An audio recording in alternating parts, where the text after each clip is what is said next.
بھائی، بہت خوبصورت مضمون فصیح باری صاحب کا لکھا ہوا انہوں نے پڑھا.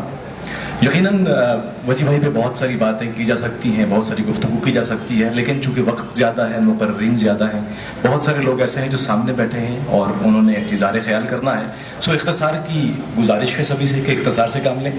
اور اب میں جس نوجوان کو یہاں بلانے جا رہا ہوں وہ یقیناً کسی تعارف کا محتاج نہیں ہے، اور شاعری ہو یا نثر ہو، خوب جو ہے وہ اپنا تخلیقی سفر جاری کیے رکھے ہوئے ہیں. میری مراد ہے سید کامی شاہ سے. میں جناب سید کامی شاہ سے ملتمس ہوں کہ آئیں اور اظہار خیال کریں. سید کامی شاہ.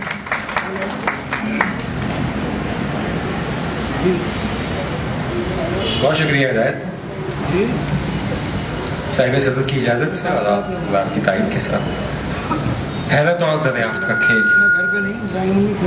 ماہرین ادب اور نقادان فن نثری نظم کی جو بھی تعریف متعین کریں، مجھے ذاتی طور پر ایسا لگتا ہے کہ نثری نظم ایک چیخ ہے، اور چیخ کی کوئی اخلاقیات نہیں ہوتی. دکھ میں، بے بسی میں، جھنجھلاہٹ میں یا شدید غصے کی حالت میں وارد ہونے والی چیخ کو کسی ضابطۂ اخلاق کا پابند نہیں کیا جا سکتا. وجیح وارثی کی نظمیں بھی ایسی ہی بے ساختہ اور بے قاعدہ چیخیں ہیں جو اس کتاب میں آ کر جمع ہو گئی ہیں اور اب خوب شور مچا رہی ہیں. آپ کانوں پہ ہاتھ رکھیں یا آنکھیں بند کر لیں، یہ نظمیں آپ کا پیچھا چھوڑنے والی نہیں. اگر کسی کو یہ لگتا ہے کہ نثری نظم کہنا محبوبہ کو خط لکھنے جیسا آسان ہے تو اسے یہ جان لینا چاہیے کہ نثری نظم کہنا محبوبہ کو خط لکھنے جیسا ہی مشکل کام ہے. دلاور فگار نے ملکی حالات پر تبصرہ کرتے ہوئے کہا تھا، حالات حاضرہ کو کئی سال ہو گئے. وجیح وارثی کا تعلق بھی اس ملک کی اسی نسل سے ہے جو کم و بیش 40 سال سے ایک سے حالات حاضرہ کا شکار ہے، اور مستقبل قریب میں بھی ان حالات میں بہتری کی کوئی امید دکھائی نہیں دیتی. وجیح وارثی کی کچھ نظموں کے ٹکڑے دیکھتے ہیں. ہم قسطوں میں مر رہے ہیں. دائیں آنکھ مارشل لاؤں کی ہیبت ناک تصویر دیکھ کر بنجر ہو چکی ہے. بائیں آنکھ کی بینائی کسی گمنام شاعر کی طرح گم ہو چکی ہے.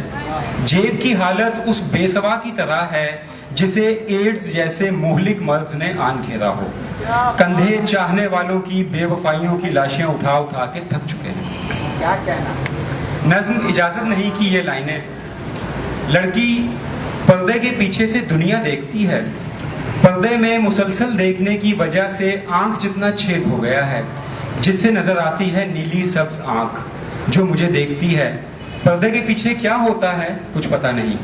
وہ پستول، گولی اور ملک الموت کے ساتھ رہتی ہے. اس کے سارے بھائی اس کے نام کی گولی بلا ناغہ پستول میں بھرتے ہیں.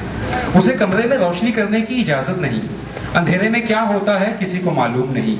اسے کبھی بولتے نہیں سنا، شاید گونگی ہے، یا اسے بولنے کی اجازت نہیں.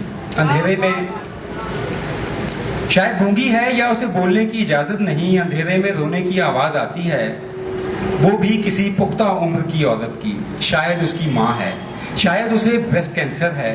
ڈاکٹر کو دکھانے کی اجازت نہیں، وہ مر جاتی ہے. اس کے سارے بھائی ماں کو دفن کرنے جاتے ہیں. اس دن وہ پردے کے دوسری طرف آتی ہے، مجھے دیکھ کے مسکراتی ہے. میں اس کی مسکراہٹ سے ڈر جاتا ہوں. علی زدیون نے کہا تھا، شاعری مشغلہ نہیں میرا، اس سے دنیا کو دیکھتا ہوں میں. وجیح وارثی کے لیے بھی شاعری مشغلہ نہیں ہے. نہ تو وہ ڈرائنگ رومی دانشور ہیں اور نہ فیس بک کی نقاد.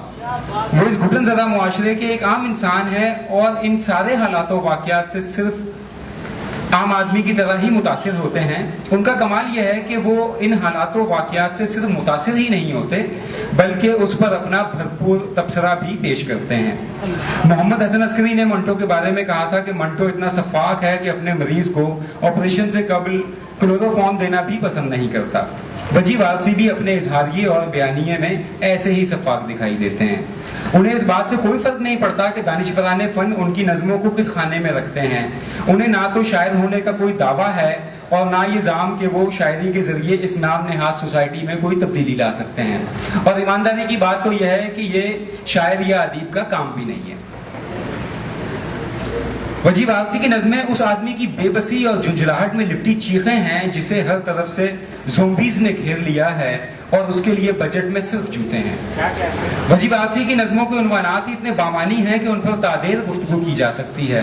ہم جس ملک میں رہتے ہیں اس کے حالات سے کم و بیش ایک ہی طرح سے متاثر ہوتے ہیں، مگر اس سارے منظرنامے میں جو چیز وجیح واقعی کو منفرد بناتی ہے وہ ان کا بیانیہ ہے۔ وہ عام آدمی کی طرح سیاسیات اور سماجیات کو گالی دے کر مطمئن نہیں ہو جاتے، بلکہ اپنے دکھ کا فنکارانہ اظہار کرتے ہیں۔ بات محبت کی ہو یا نفرت کی، وجیح واقعی کے ہاں ہر موضوع اہمیت کا حامل ہے۔ بدتمیز، غربت، خودکش بمبار، اداسی تنہا نہیں ہوتی، بھٹکے ہوئے خواب، پیار کرنے کے 100 آسان طریقے، خانہ جنگی اور خانہ داری، ایک لڑکی جو بلا وجہ جلا دی گئی، ایکویریم سے جھانکتی مچھلی، تتلی اور للن کی شادی، دشمنی کی فورنزک رپورٹ، شیم کلنگ، مسلسل بجٹ، بونسائی، کافور، قسطوں میں موت، کرسٹوفر اینڈرسن اور دیگر نظمیں دیکھ لیں، ہر نظم میں ایک حساس اور ذہین شخص بولتا نظر آتا ہے۔ وجیح واقعی کی یہ پہلی کتاب ہے اور ہم تہہ دل سے اس کا خیر مقدم کرتے ہیں۔ یہاں یہ کہنا بیجا نہیں ہوگا کہ اپنی اگلی نظموں اور آنے والی کتابوں میں وجیح واقعی منافق سماجوں اور گروہانے جاہلاں کی مزید درگت بناتے نظر آئیں گے۔ بہت شکریہ۔